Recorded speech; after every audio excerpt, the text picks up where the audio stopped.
il a déjà presque 55 ans. Il s'est poudré le visage entièrement. Et, il s'est dit, voilà, je suis bien pour la photo. C'était quand on découvrait la photo en couleur. J'ai dit, ce n'est pas possible de vous photographier. Il dit, si, si, je veux être jeune, je veux avoir l'air jeune. Mais oui, ma chère amie, vous avez l'air d'être tombé dans un sac de farine.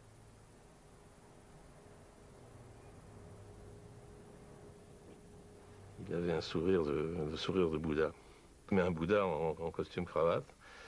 Pas très net parce qu'il avait toujours de la cendre de cigarette partout sur son veston. Ça, c'était affreux. Mais il avait un sourire absolument délicieux. Et il avait une coquetterie dans l'œil et des yeux très tendres. Et puis il avait les cheveux très très noirs.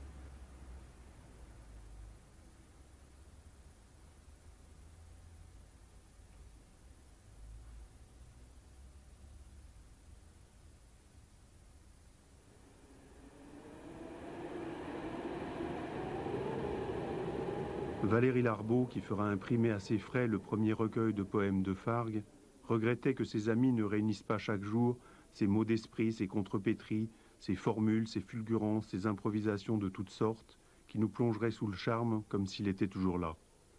La parole de Fargue, raconte Adrienne Monnier, était incroyablement vivante et vécue. En parlant, il ne s'animait pas particulièrement. Il se ramassait plutôt sur lui-même, on aurait dit une sorte de transpiration électrique. Cloué au lit à la fin de sa vie, Fargue donne sa voix à la TSF qui vient l'enregistrer chez lui, dans sa chambre imprégnée d'eau de lavande et de tabac anglais. Fargue tâtonne dans chaque minute. Il racle l'obscur couloir qui mène à sa jeunesse, à ses amours fossiles, à son enfance éternelle. Peut-on guérir de son passé, mais sans ce passé, sans ses revenants, pourrait-il survivre? Nous tous qui avons vécu ensemble, ô les miens, ô mes amis, tous ces corps, toutes ces têtes que nous avons adorées et haïes, ô toi, ô moi, recueillons-nous, regardons en Dieu, que nous trouverons toujours disposés à nous accueillir. Pense qu'ils tomberont doucement ou durement en arrière, tous, ils tomberont tous l'un après l'autre. Bientôt nous voici tous montés de cœur auprès de lui, couchés de corps dans la terre, oh mes chéris, avec les yeux coulés et un grand rire vieux. Nous tous qui avons eu l'âge ensemble, notre phalange, enfin notre promotion est bientôt vaincue. Notre promotion ne se connaît plus, ne se regarde plus, alignée comme des traverses cachées profonds, bien espacées dans le ballast, de relais en relais, et qui ne peut plus parler que par le vent des herbes et la caresse de l'orage. Voici. Et de l'autre côté du mur, le soleil dort la rue pour d'autres amants, pour d'autres passants pointus, radieux, qui marchent le long de nos ombres. Un jour que je courais à perdre haleine, ma mère, qui n'était pas loin, bien entendu, car elle ne me quittait guère, ma mère m'arrêta tout net et me dit, d'un air assez dur, « Viens voir ton oncle ». Et elle me mena à un monsieur brun et noir, à courte barbe en pointe, que je ne connaissais pas. Je vis à côté de lui mon père, qui tenait par la main une jolie fillette blonde.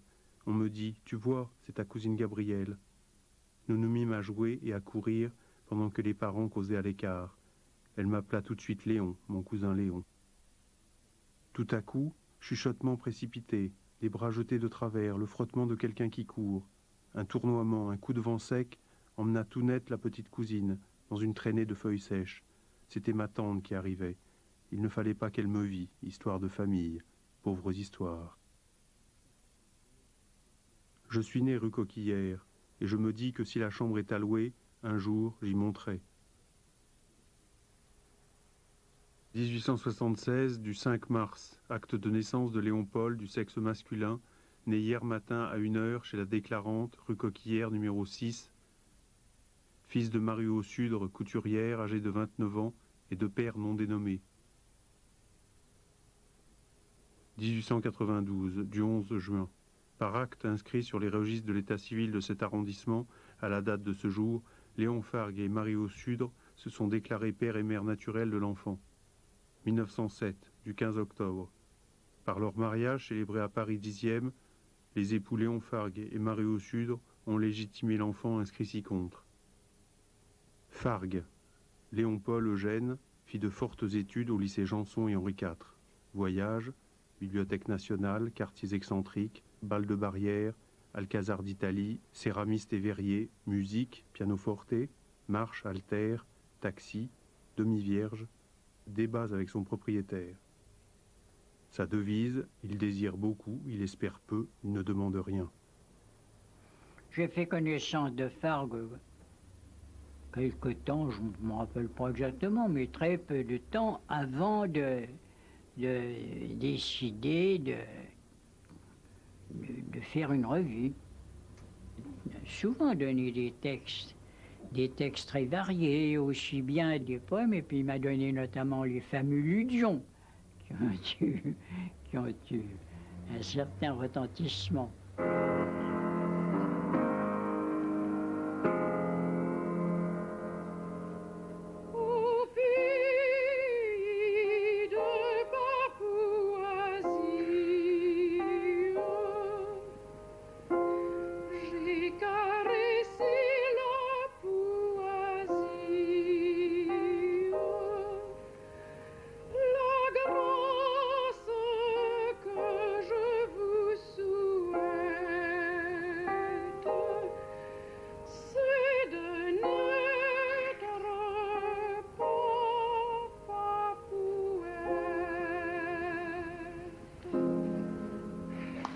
Ben, il était très drôle, vous savez. D'abord, il est sarcastique et méchant. Et moi, malheureusement, je n'ai pas noté à cette époque, où je parlais en plus encore très mal le français, tout ce qu'il a dit et ce qu'il pouvait dire. Un jour, il m'a chanté une chanson, et j'ai dit à Adrien, je ne sais pas. Il m'a chanté une chanson, je n'ai pas compris un seul mot. En vérité, il avait retourné chaque mot. Des blagues comme ça. Il était très drôle, vraiment très drôle. Et très intelligent, et en même temps, fou comme n'importe qui pour raconter des histoires sur les gens de la ville.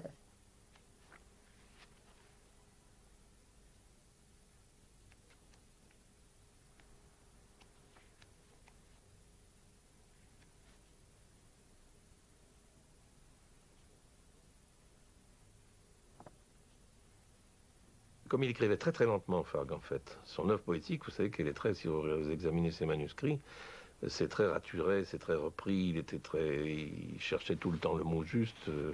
Vous connaissez ce fameux mot où il disait le mot juste, c'est comme la goutte qui doit sortir du bec de la bécasse quand elle est cuite à point.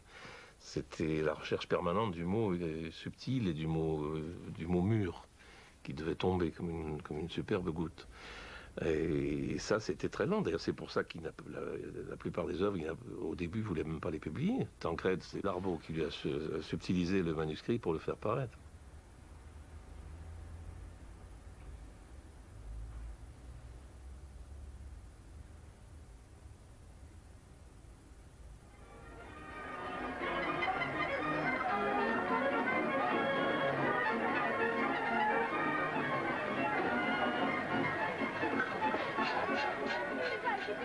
Je rêve d'être assez petit pour me glisser dans une lettre, dans une mouche, dans une montre, dans une prunelle, et de pouvoir m'exiler là-bas pour n'être plus qu'une chose parmi les choses, une poussière, un télégramme de libellule. Quand j'étais jeune, je rêvais des minutes entières sur une image qui représentait un pigargue, la tête sous l'eau, en train d'enfoncer ses serres dans le dos d'un gros brochet. J'imaginais le rapace planant à une hauteur considérable au-dessus de la rivière, et brusquement, aussitôt qu'il avait aperçu le poisson dormant, fondant sur lui comme un parachute qui ne se serait pas ouvert. Mais il lui fallait encore amener la proie sur le rivage, c'est-à-dire nager, sortir de l'eau, encombré d'ailes, de griffes, d'écailles et de liquide.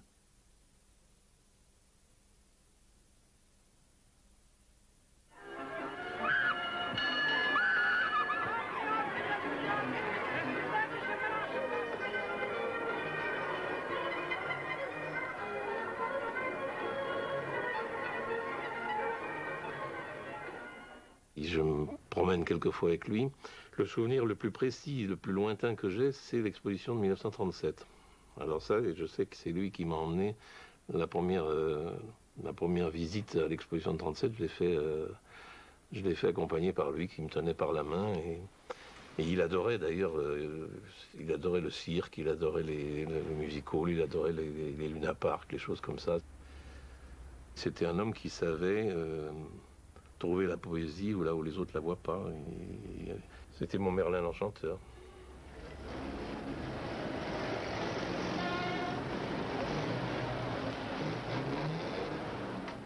Je descends un jour la rue de l'Odéon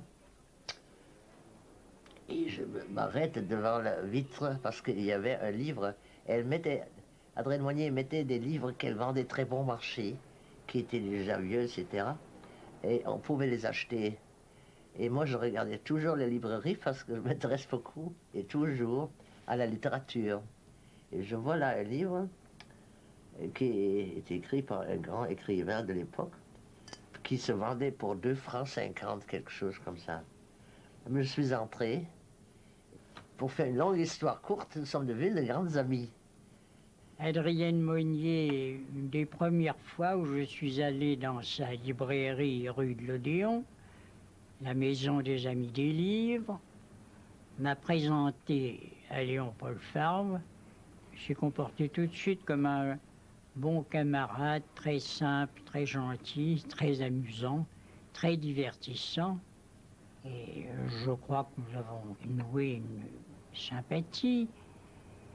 Elle était seule dans sa librairie qu'elle avait fondée et qui est devenue un centre de la littérature française et aussi étrangère.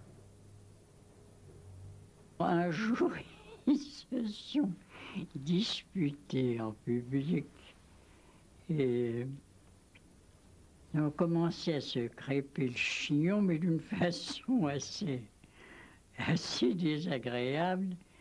Et puis en faisant un certain mouvement sur une chaise paillée, il y avait que des chaises paillées dans cette bibliothèque d'Adrienne Monnier, il a fait un faux mouvement probablement, et la chaise s'est effondrée sous lui. Alors tout le monde, il y avait pas mal, il y avait au moins une quinzaine de personnes. Tout le monde qui était là autour du bureau d'Adrienne Monnier, alors tout le monde a été pris du fou rire. Et Favre lui-même, qui était soi-disant furibond, a fini par éclater de rire. Enfin, ça s'est très bien terminé. Favre, pour elle, était un grand poète. Elle a toujours reconnu ça. Il voulait reparler, être l'ami d'Adrienne, qu'il a un jour foutu dehors avec. Elle était très dure pour ces choses-là. Et alors, il a, je crois beaucoup, fait beaucoup d'efforts pour être gentil avec moi pour revenir rue de l'Odéon. Parce qu'elle était là pendant des heures, jusqu'à 10 heures du soir, et elle était crevée de fatigue, et qu'elle ne pouvait pas la mettre pas dehors. Et puis alors, il y avait les fureurs de Fargo aussi. Il se mettait tout d'un coup, hein, on ne sait pas pourquoi. Alors lui qui vivait chez les grandes dames, tout d'un coup, avait une crise de rage contre certaines d'entre elles, on ne sait pas pourquoi. Il y a trop de monde à la guerre, trop de monde dans les rues, trop de vermine sur le monde, trop de livres dans les boutiques, trop de pages dans les livres, trop de phrases dans les pages. Si le port de la Villette et le canal de Saint-Martin, plein de crinières d'écluses et de lumières marines, se passaient à Venise ou à Amsterdam, tu les trouverais admirables et tu ne les connais même pas. Quand il écrivait Le bateau ivre, Rimbaud n'avait jamais vu la mer. On dit qu'il cache une partie de sa vie. Il aime à descendre dans la ville à l'heure où le ciel se ferme à l'horizon comme une vaste phalène. Il s'enfonce au cœur de la rue comme un ouvrier dans sa tranchée. Par les chemins cachés d'une ville, à une heure trouble, par certaines routes prisonnières dans le filet des bruits, comme un dessin se perd dans l'orchestre, un homme obscur, un homme invisible, avance et pense vers un quartier calme où sommeille un parc. Il a quitté son quartier sombre, encombré de fumée dormante, de gares et de cheminées. Un quartier fiévreux à la bouche sèche, aux vitres scléreuses. Un quartier qui a toujours soif, une ville où la ville a mal. L'homme arrive du fond de son travail, un peu penché comme un hâleur. Il arrive du fond de son passé. Il va monter l'escalier dans un silence de tenture. Il hésite, il bute et il s'arrête. Il lui semble que le fantôme d'un jeune homme le précède. Il lui semble que le fantôme d'un vaincu le suive, l'empoigne par les jambes comme une épave et le paralyse. L'homme n'a pas fait le moindre bruit.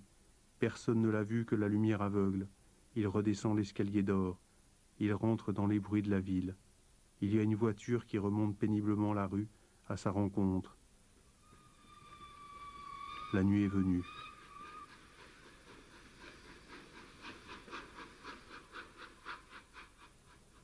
C'était très drôle parce que vraiment, il avait toujours. Mais toujours revenait, moi qui n'avais ni père ni mère. Le pauvre, il avait 50 et quelques. Alors, il n'avait ni mère ni père. C'était moi non plus. Alors, seulement, moi j'avais 21 années. J'étais jeune et j'étais tout seul. Mais il était très gentil avec moi. J'aimais les chemins de fer, j'y joignis les enclumes. Quand ma mère allait nous promener, nous passions devant une forge et l'espace d'un instant, mes yeux coffraient ce cadre d'obscurité de la porte éclairée au fond comme par un danseur. Dans le temps qu'il demeurait boulevard de Strasbourg, mon père avait un petit laboratoire Faubourg Saint-Denis. Ma mère me racontait que c'était plein d'objets amusants, d'instruments de chimie, de petits fours d'essai qu'un diable tisonne, de corps nus que la flamme empale dans un coin sombre, de petits tuyaux en caoutchouc, de bains éclatants de coralline. Il avait un esprit de recherche toujours en éveil. Il était très inventif. En ce moment, je rassemble toutes mes forces pour l'atteindre. Je tente éperdument le mystère. Je force la nuit qui voudrait dormir. J'écarquille la mort pour m'imaginer ce que pouvait être sa figure sérieuse, son costume avec le col, la cravate et le chapeau de l'époque, son œil au travail et sa parole que je n'ai presque connue que quand tout espoir était déjà perdu. Il y a eu la période de la princesse de Bassiano, parce que tout d'un coup, la princesse de Bassiano a fait irruption. Elle a voulu elle-même avoir sa revue, commerce. Elle invitait non seulement continuellement Fargue, Valérie, Larbeau, Valérie dans son hôtel de Versailles et dans sa propriété de Deauville, etc., etc. Peu à peu, il a été un peu aspiré par la mondanité. Et alors, bien qu'il fût toujours en retard, les dames du monde étaient enchantées de le recevoir.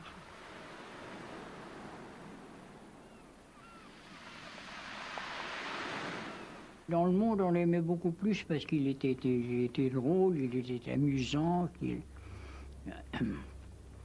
avait un toupet pour sortir des choses, par exemple. Alors il sortait quelquefois des choses énormes.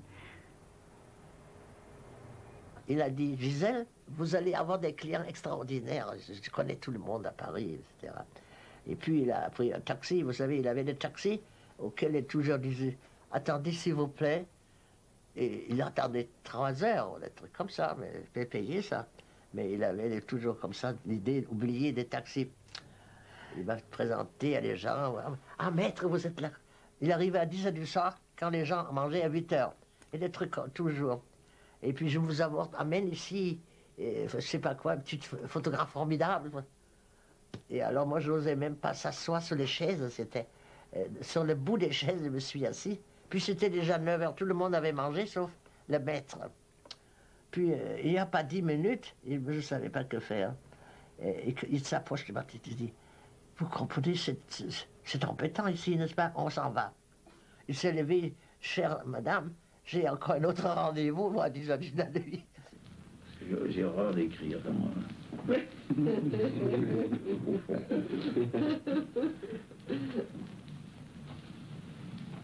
Il faudrait parler devant un dictaphone, pas, et que ce soit tout de suite. Mais le travail de greffe, pourtant j'ai vraiment aimé beaucoup écrire. Autrefois, j'adorais d'écrire, de reforger une phrase, de lui donner un coup de pouce dans le trou de balle, de la malaxer.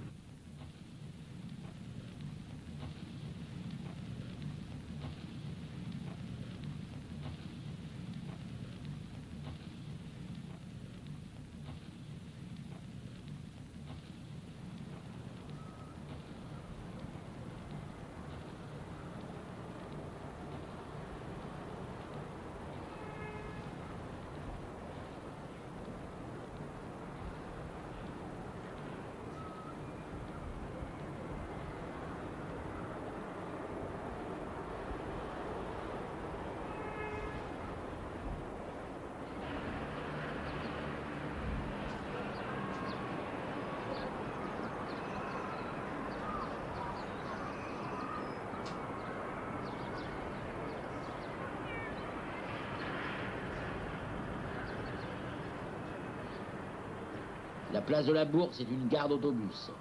Dans le coin du bâtiment se trouve ce bureau de poste qui fonctionne nuit et jour. Que de fois j'allais courir l'aventure dans cette tanière, rien que pour voir la physionomie des gens qui demandent Naples, Édimbourg, Oslo, Bratislava au téléphone, et qui durent là des heures, comme des pains au four, tandis qu'on fouille l'Europe pour découvrir leurs correspondants.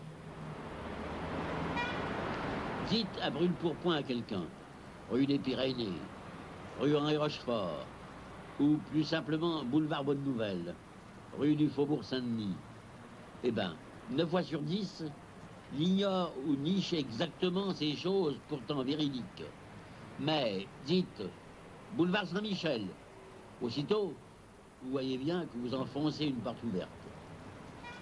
Je ne nommerai donc pas le Panthéon, la Sorbonne, les cafés où j'ai connu personnellement Verlaine, la place avec sa gare, ses bouquins et ses brasseries, le va-et-vient des cerveaux et les jeunes désespoirs, les vieux bérets et les folies. Enfin, tout ce que vous savez, tout ce qu'on sait sans le savoir. Là-dessus, il y a un fading de dimension. J'oscille un peu dans les bruits et les écharpes sulfureuses, comme une petite barque secouée par le défilé d'un navire au large. Enfin, je commence à raser les vieux biscuits de mer d'une tour, d'un dôme, d'un toit, d'un clocher. Je me rapproche en tremblant des signes qu'ils écrivaient. J'aurais glissé de palier en palier jusqu'à temps que je sente la laine des rues, du ventre et du sexe roussi des maisons, farcis de denrées et de caches, des bouches édentées des portes, des fenêtres, des boutiques. Je retrouve en frémissant le moutonnement d'une rue qui monte, des dos de passants qui s'arrêtent et respirent sournoisement l'un contre l'autre et qui se tisonnent secrètement comme des insectes. Depuis 100 ans, je parcours les impasses, je cogne aux portes, j'implore des lucarnes, mais les couloirs me ramènent au couloir. J'attends mon tour de sortir, qu'il fait noir dans ce monde où l'on finit par se heurter à son propre corps, par s'apercevoir partout en caravane. Que faire pour éviter ces hordes de moi-même qui remontent les avenues, font la queue aux gares, occupent les tables des cafés? J'ai commencé jeune cette vie de pierre foulée, cet interminable monologue le long des chemins de halage. J'ai enfilé ces boulevards, j'ai frôlé en série ces portes ouvertes.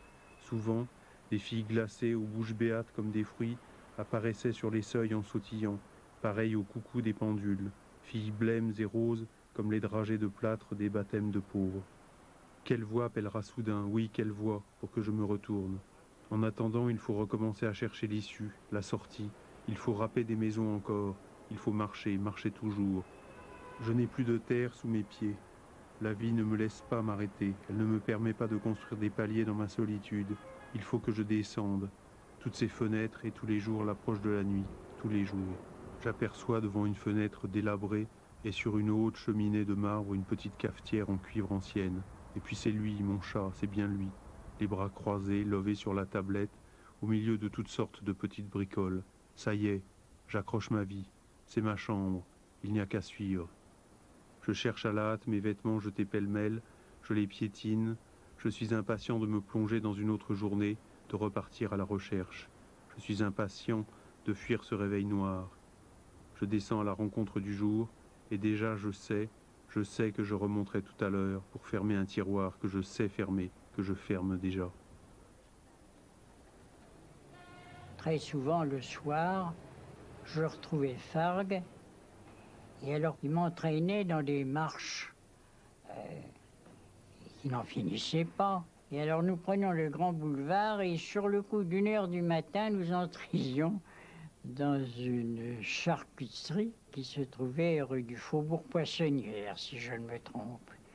Et puis, nous nous en allions comme ça très loin, le long du canal Saint-Martin, et dont j'ai connu l'une après l'autre toutes les maisons plus ou moins célèbres, d'autant plus que c'était émaillé d'histoires absolument extravagantes racontées par Fargue. On marchait beaucoup. À partir d'un certain moment, je pense qu'il devait aller en voiture avec des amis qui avaient des voitures, et puis revenir aussi, parce que c'était très joli ces immenses promenades, seulement il fallait revenir. Moi je sais que ça me fatiguait un peu. J'avais beau être très jeune, j'étais pas toujours très frais le lendemain matin.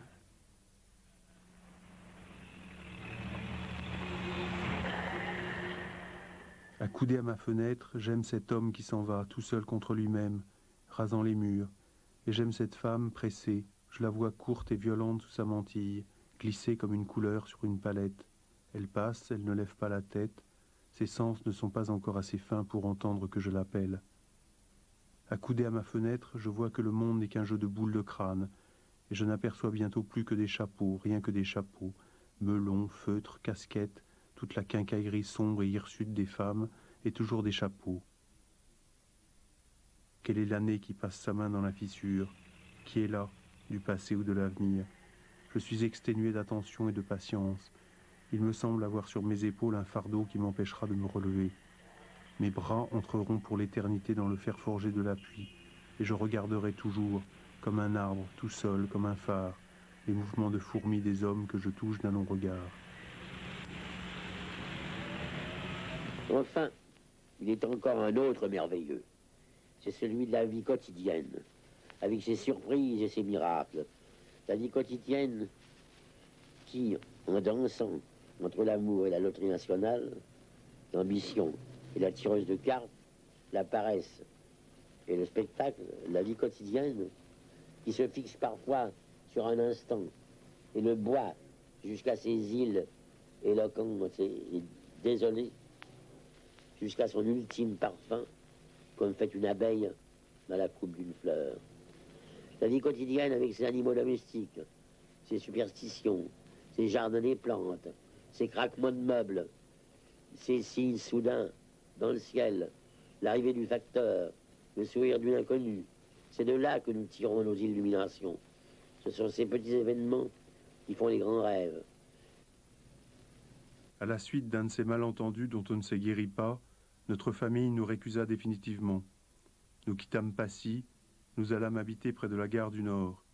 Je changeai de vie, je connus des quartiers sévères, des réalités grinçantes, des passants plus sombres, des trains qui se plaignent, des canaux, des fumées, des usines. Je n'ai jamais déménagé sans un grand chagrin. Je me sentais déjà chassé, poussé sans retour d'image en image. Si peu que nous fussions restés dans un appartement, je m'en arrachais avec peine. J'embrassais longuement les murs. Les hommes s'en vont, les objets s'en vont, les murs dégarnis deviennent semblables à un visage sans traits, les visages se fondent dans l'espace. Nous qui sommes venus du fond des âges, à travers tant de formes ténébreuses, quittées l'une après l'autre, et que nous avons laissé mourir seuls, que nous restera-t-il à notre tour, quand il faudra glisser par la fente invisible, et cherchant nos maisons futures, descendre ou monter pour toujours?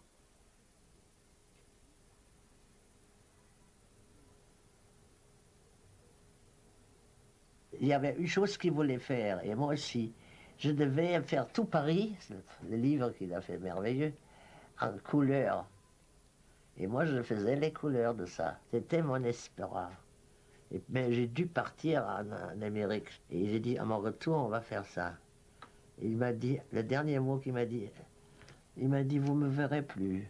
Je dis, parce que moi, je serais parti, ou comme vous voulez, comme ça. Il était déjà paralysé. J'ai dit, non, mais je serais là, et je n'étais pas là. Le passé au mon-ombre, c'est un bouton électrique qu'on heurte par mégarde. Et voilà qu'un écran s'illumine sur lequel se mêlent le connu et l'inconnu. Tout à l'heure, un télégraphiste est venu m'apporter ce petit rectangle de papier qu'on ne déchire jamais sans pincement dans la gorge. Et j'ai pensé à une suspension rouge, pesante, puante de pétrole, qui était jadis tout l'ornement d'un appartement de la rue de Paradis, où je fréquentais avec les miens parce qu'il y avait une fille à marier. Je ferme les yeux et j'aperçois la jeune fille à marier qui plonge ses belles mains de crème dans un bouquet d'iris, et ainsi de suite. Je me souviens d'une foule de choses, comme si quelqu'un derrière moi avait toujours fourré son oreille partout. La chaleur rousse autour des gares avec leur souffle de gros temps, la maison où il y avait une brasserie de femmes avec un réflecteur tournant, le balcon de la gare du Nord qui dépassait, la grille de la porte cochère était blanche de poussière, la fille de la concierge jetait son peigne contre les murs et les glaces, les ouvrières pouffaient à l'entresol, vision rapide du 118, l'exposition morte, l'installation au 156, le radiateur dans le bureau, le va-et-vient des céramistes, les fours qui crachaient leurs dents d'escarbille, des jours entiers de canettes de bière et de promenades torrides avec de rares camarades, et ces années si bonnes et ces années si tristes. Est-ce vivre que de se souvenir de l'odeur d'un potage parisien qui sortait le 9 février au soir vers 1928 du 14 de la rue de Dunkerque? J'aurais peut-être pu m'y retrouver si j'avais fait ce que tout adolescent j'avais projeté de faire, noter tous les jours, tous les soirs, ce que j'avais fait dans la journée. J'aurais retrouvé peut-être un jour, dans ce pétillement, dans ce massacre, le dessin de moi-même. Oui, vous auriez dû noter tout cela, vous auriez dû courir derrière cette avalanche, la plume à la main, souder ces odeurs l'une à l'autre, odeur du matin, du fiacre, des manches à gigot, des maillots noirs, des premiers mannequins de couturiers, des petits pains, des hommes d'alors, odeur du café qui vous attend de l'autre côté, odeur de miel du soleil tout au bout du parquet ciré, odeur soucieuse de la rue, odeur de cave, de bureau de poste, odeur de pastilles, odeur poudreuse des courants d'air d'été. Il est l'heure, dit le fantôme. L'heure? Oui. J'enjambais la margelle du labyrinthe. Il était l'heure d'ouvrir les yeux, d'y voir un peu plus clair. L'heure aussi d'entrer dans un autre labyrinthe. Je crois que les fantômes, c'était un peu... ça faisait partie de sa réalité intérieure. C'est familier à lui, mais c'était à la fois ses souvenirs et ses constructions. Il y a un livre aussi où il raconte qu'il voudrait faire une boîte à souvenirs, c'est une petite boîte spéciale on installerait la cheville des nouveau-nés et qui contiendrait tous les souvenirs. Et c'était un homme qui était peuplé, c'était lui qui était peuplé de fantômes, si vous voulez. Donc il parlait avec, il en parlait, mais c'est tout un monde qui vivait autour de Fabre. Si vous voulez, c'est un monde de métaphores, d'analogies, c'est-à-dire un peu comme les correspondances de Baudelaire, tout se confond et tout se mélange, les règnes cohabitent. Un peu ce qu'on a appelé ensuite l'effet papillon, ça lui aurait beaucoup plu. Une aile de papillon qui est à l'autre bout de la Terre provoque un ouragan 5000 km plus loin.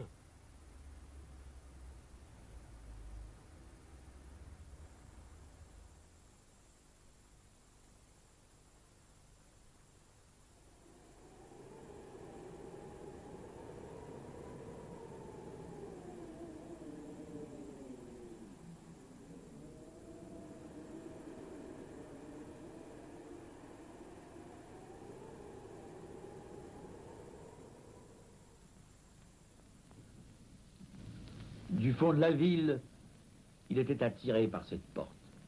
Alors, pourquoi n'allait-il pas plus souvent à elle? Comment se fait-il? Enfin, pendant des années, il y pensait. Il y pensait souvent, du fond des maisons, boîtes d'oubli, du fond des quartiers, sous les nuages. Quand ira-t-il?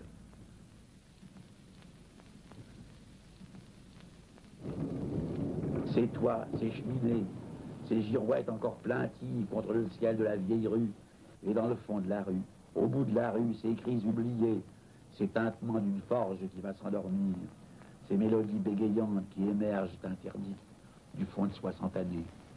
Et dans une chambre du 5e, un ancien petit garçon qui écoute.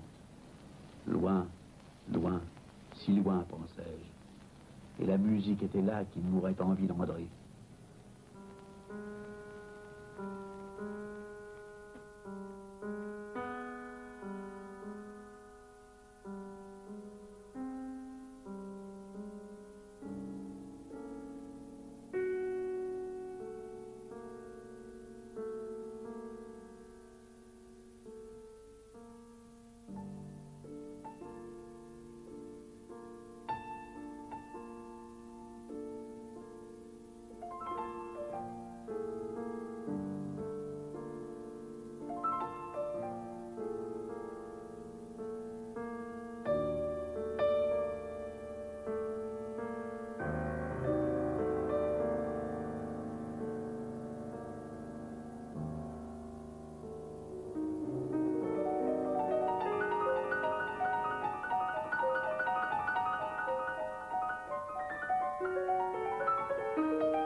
Si vous voulez tout savoir de l'œuvre et de la vie de Léon-Paul Fargue, eh bien, vous composez le 3615 code de France 3 sur votre Minitel ou bien vous vous adressez à notre site internet. La semaine prochaine, nous avons rendez-vous avec un autre très grand poète. Nous serons en compagnie de Robert Desnos. D'ici là, je vous rappelle que l'autre rendez-vous littéraire sur France 3, c'est Qu'est-ce qu'elle dit Zazie, le jeudi, juste après le dernier journal. Je vous donne rendez-vous la semaine prochaine. Merci, bonsoir.